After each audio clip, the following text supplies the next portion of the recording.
अस्सलाम वालेकुम स्टूडेंट्स। आज हम पढ़ेंगे सब्जेक्ट मैथ। आइए रिवीजन कर लें। 0 1 2 3 4 5 6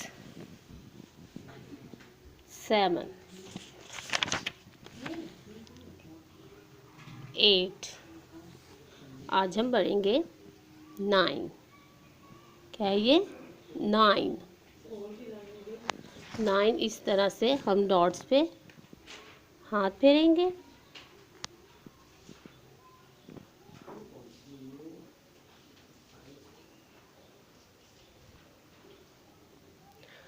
नाइन।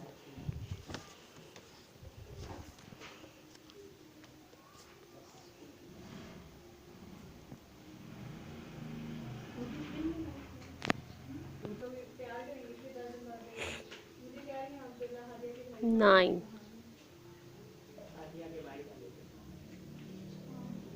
इस तरह आप डॉट्स पे लिखेंगे। नीचे आप 9 लिखने की कोशिश करेंगे। 9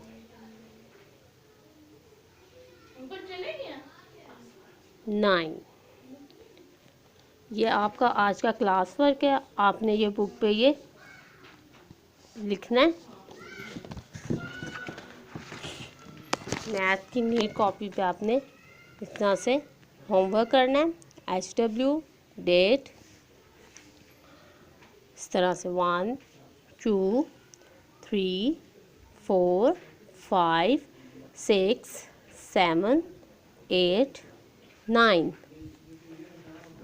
आपने ये पूरे पेज पे लिखना है।